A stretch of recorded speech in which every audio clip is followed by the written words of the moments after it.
کیا آپ نے کبھی کسی کو بچانے کے لیے اتنا پیار کیا کہ آپ کا اپنا نصیب ہی جل کر راکھ ہو گیا؟ طارق کی زندگی میں یہ وہ لمحہ تھا جب تقدیر نے اس کی آنکھوں کے سامنے سب کچھ بدل کر رکھ دیا۔ شور تھا، چیخیں تھیں اور ایک عجیب سی بے بسی تھی جو اس کے وجود کو جکڑے ہوئے تھی۔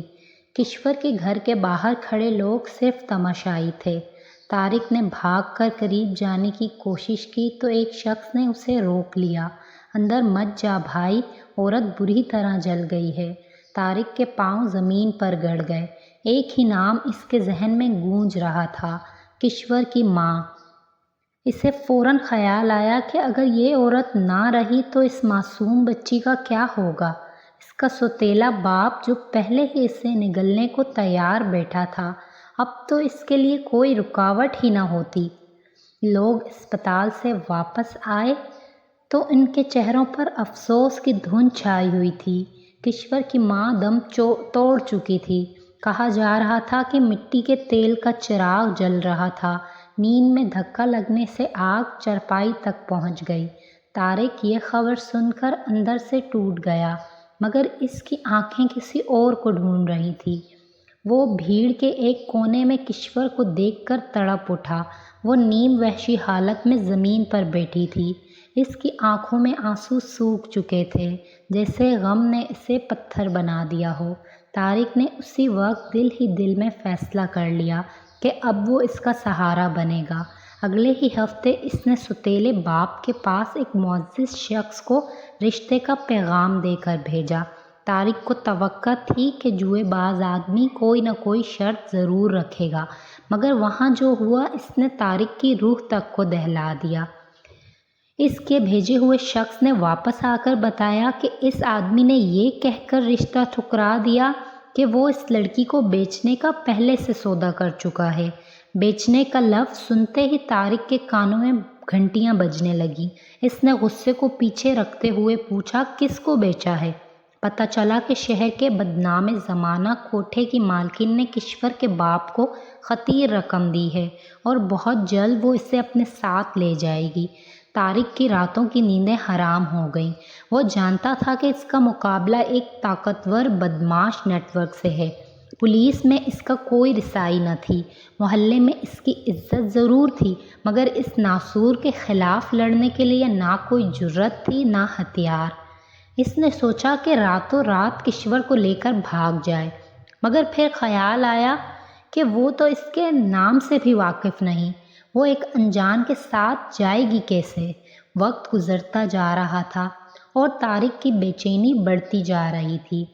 ایک شام اس نے دیکھا کہ ایک شاہانہ گاڑی گلی کے نکڑ پر رکی اور اس میں سے ایک بھاری جسم والی عورت نکلی اور سیدھی کشور کے گھر میں داخل ہو گئی۔ طارق کی سانسیں رک گئی۔ وہ جان گیا کہ فیصلے کی گھڑی آن پہنچی ہے۔ اگلے دن طارق نے ایک خطرناک منصوبہ بنایا۔ اس نے اپنی جمع پونجی نکالی اور اس علاقے کے بدنام زمانہ بدمعاشوں سے ملا۔ اسے پتہ چلا کہ وہ کوٹھا شہر کے سرخ بتی والے علاقے میں ہے، جہاں شریف آدمی کا جانا اپنی عزت داؤ پر لگانے کے مترادف تھا۔ مگر طارق کے لیے تو کشور کی عزت اس کی عزت سے بڑھ چکی تھی۔ اس نے بدمعاشوں کو ساتھ لیا اور رات کے اندھیرے میں ایک آٹو رکشہ کرائے پر لے کر اس جہنم کی طرف روانہ ہو گیا۔ راستے میں بارش شروع ہو گئی، ایسی موسلا دھار بارش کہ سڑکیں خالی ہو گئی۔ بارش کی بوندوں کی ٹپ ٹپ ایک عجیب سناٹا پیدا کر رہی تھی، جیسے قدرت بھی اس کی اس بے بسی پر خاموش کھڑی ہو۔ وہ اس محلے میں داخل ہوا تو اس کا دل بیٹھنے لگا۔ ہر طرف غم اور گندگی کا ماحول تھا۔ طارق ابھی تک اسی سوچ میں ڈوبا ہوا تھا کہ یہ وہ جگہ ہے جہاں شریف عورتیں نہیں ہوتی۔ تبھی اس نے سامنے نگاہ دوڑائی تو ایک سجی سنوری عورت دکھائی دی۔ اسی لمحے ایک پاکیزہ تصویر اس کے ذہن کے پردے پر ابھری۔ اس کا ضمیر جاگ اٹھا، دماغ جھنجھنا گیا۔ جانے کس جذبے کے تحت اس نے اس سجی ہوئی لڑکی کو ایک تھپڑ رسید کر دیا۔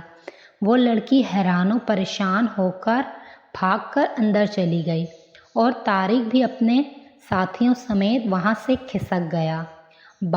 بارش کی تیز بوچھاڑ نے یہ منظر دھندلا کر دیا، مگر طارق کے دل پر لگی چوٹ تازہ تھی۔ اگلی صبح جب وہ گھر لوٹا تو اس کی ماں دروازے پر کھڑی تھی۔ ماں کی دعا اور اس کی آنکھوں کی محبت نے اسے اندر سے توڑ دیا۔ ماں نے پوچھا کہ رات بھر کہاں تھا تو وہ جھوٹ بول گیا، مگر اس کے چہرے پر افسوس واضح تھا کہ وہ ملکہ شب کی دہلیز سے یوں نامراد لوٹا ہے۔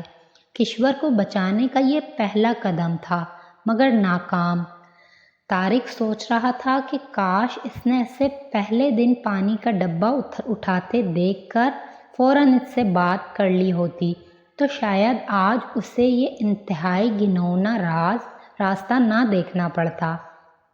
کچھ دنوں بعد طارق نے ایک نیا بھیس بدلا۔ وہ ایک امیر کباڑیے کے روپ میں اس کوٹھے پر گیا۔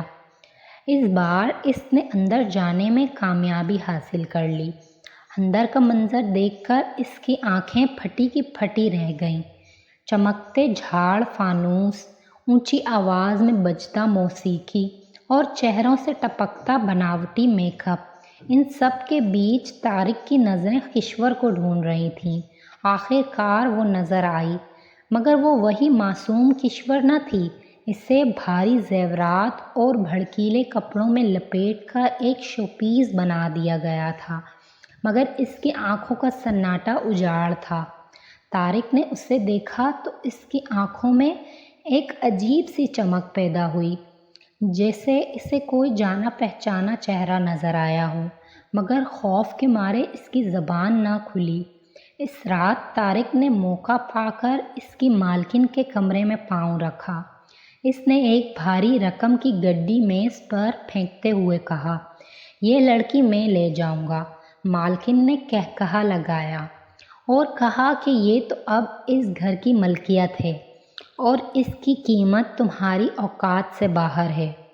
طارق نے غصے میں آ کر دھمکی دی تو مالکن نے ہاتھ کے اشارے سے 4 پہلوان نما آدمی بلا لیے۔ اسی لمحے باہر سے شور کی آواز آئی، پولیس پولیس! یہ سنتے ہی اندر بھگدڑ مچ گئی۔ طارق نے یہ موقع غنیمت جانا اور کشور کی کلائی پکڑ کر اسے زبردستی عقبی دروازے کی طرف کھینچنے لگا۔ کشور کی سسکیاں بارش کے شور میں دب گئیں۔ وہ پیچھے ہٹ رہی تھی، جیسے اسے طارق کی محبت پر نہیں بلکہ اس نئی جہنم کی عادت پر یقین ہو گیا ہو۔ اس نے طارق کا ہاتھ جھٹک دیا اور انتہائی رنجیدہ لہجے میں بولی، اب میرا نصیب یہی ہے، تم مجھے یہیں چھوڑ دو۔ یہ الفاظ سن کر طارق کے پاؤں زمین میں پر جڑ گئے۔ اسی لمحے اس کی آنکھ کھلی اور اس نے اپنے آپ کو اپنے ہی بستر پر گھبرایا ہوا پایا۔ باہر فجر کی اذان کی آواز گونج رہی تھی اور اس کا جسم پسینے میں شرابور تھا۔ یہ سب ایک خوفناک خواب تھا، مگر اس کی آنکھوں میں ملکہ شب کی وہ دہلیز تھی جس کی عنایت کی بھیک اس نے اپنی روح سے مانگی تھی۔ خلاصہ یہ کہ محبت کا سب سے بڑا امتحان اس وقت نہیں ہوتا جب آپ کسی کو پا لیتے ہیں، بلکہ اس وقت ہوتا ہے جب آپ اسے بچانے کے لیے اپنی روح کا سودا کرنے کو تیار ہو جاتے ہیں۔ طارق نے خواب میں ہی صحیح اپنی ہستی مٹا کر کشور کی عزت بچانے کی ٹھانی تھی۔ مزید ایسی سنسنی خیز کہانیوں کے لیے چینل کو سبسکرائب کریں۔